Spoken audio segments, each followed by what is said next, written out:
CA inter सितंबर 2025 students, आप ये video पूरा देख लो, otherwise you will be at mess.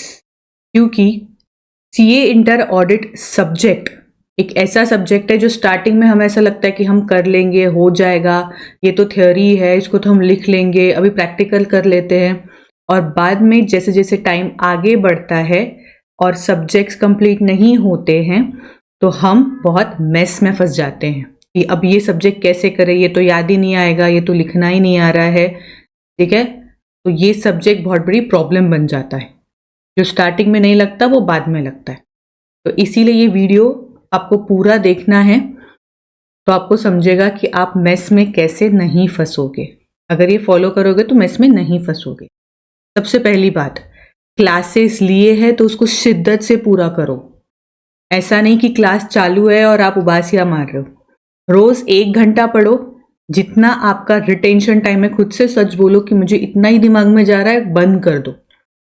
जरूरी नहीं है दिन के 4 घंटे देखना, तुम्हारे दिमाग में कुछ नहीं जा रहा है। ठीक है, तो दिन का 1 ही घंटा देखो और उसके अकॉर्डिंग क्लासेस को प्लान करो। और एवरी क्लास के बाद कंपल्सरीली जो भी क्लास में सिखाया है उसे पढ़ो। ऑडिट को भी उतना ही सीरियसनेस देना है। ये पहले दिन से पढ़ना है, ये आखिरी के महीने में पढ़ने वाला सब्जेक्ट नहीं है। इसको पहले दिन से 1-1 घंटा भी सही पढ़ना है। ठीक है, एंड एवरी क्लास के बाद कंपल्सरीली जो भी नोट्स है वो पढ़ने हैं। जो भी क्लास टीचर बोल रहा है वो वही टाइम पे इंपॉर्टेंट नॉट इंपॉर्टेंट जो भी है वो मार्क करना है। और जितना रिटेंशन है उतना ही टाइम देखना है। अगर आप लाइव क्लासेस कर रहे हो तो ट्राई कि आप ऐसे टाइम पे क्लास लगाओ जब आप वो टाइम पे आप अवेक रहते हैं, and try to awake at that time. सिर्फ क्लास लगाने से पास नहीं हो जाते, कॉन्सेप्ट नहीं समझ में आते।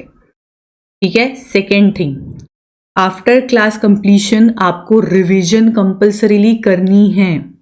It's not about 2 times 3 times 4 times। जितना आपका रिटेंशन है, आपका जितना आप रिटेन कर पाते हो चीजें, उतने टाइम आपको रिवीजन करना है। जरूरी नहीं है कि every time full course revision करना है। पहले टाइम फुल कोर्स किया, सेकेंड टाइम उतने ही टॉपिक उठाए जो आपको डिफिकल्ट जाते हैं, third time most difficult topic, last time फिर से आप पूरा रिवाइज कर सकते हो। ठीक है, ताकि आपको टाइम भी कम लगे एंड आपका पूरा रिवाइज भी हो जाए। एवरी टाइम रिवाइज पूरा सब्जेक्ट करने की जरूरत नहीं है। एंड मोस्ट इंपॉर्टेंट थिंग जो बहुत बच्चे मिस करते हैं ऑडिट के केस में, दैट इज क्वेश्चन सॉल्विंग। हम बोलते हैं कि प्रैक्टिकल के क्वेश्चन सॉल्व करना जरूरी है, बट थ्योरी के क्वेश्चन भी सॉल्व करना जरूरी है। आई एम नॉट सेइंग कि आप एक एक क्वेश्चन सॉल्व करो, लिख के देखो, बट एटलीस्ट 5 क्वेश्चन लो, उसको आप अच्छे से।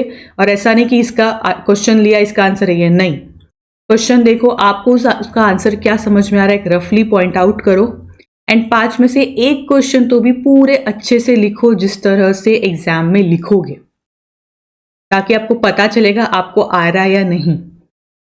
ठीक है, उसी से ही आपका कॉन्फिडेंस बूस्ट होगा कि आपको ऑडिट के कॉन्सेप्ट समझ में आए हैं या नहीं, आप उसमें लिख सकते हो या नहीं, कीवर्ड्स डाल सकते हो या नहीं। विदाउट क्वेश्चन प्रैक्टिस आपको कोई कॉन्फिडेंस नहीं आने वाला है। सिर्फ रिवाइज करते जाने से ये नहीं पता चलता है कि किस तरह के क्वेश्चन आएंगे, उसको किस तरह से आंसर करना है। सो मेक श्योर कि आप एवरी रिवीजन, अगर आप 1 घंटा रिवीजन कर रहे हो एवरी डे, तो आधा घंटा आपको क्वेश्चन सॉल्विंग में देना है। फ्रॉम डे 1 ये सब्जेक्ट 1 से 1.5 घंटा ही मांगता है। रोज का आप उसको 1 से 1.5 घंटा दो and that will be enough. उसको शिद्दत से करो, क्योंकि यही सब्जेक्ट है जो बहुत बच्चों को अटकाते हैं। ठीक है, so don't create a mess in case of audit, उसको भी उतनी इंपॉर्टेंस दो and follow these rules. Okay, so all the best.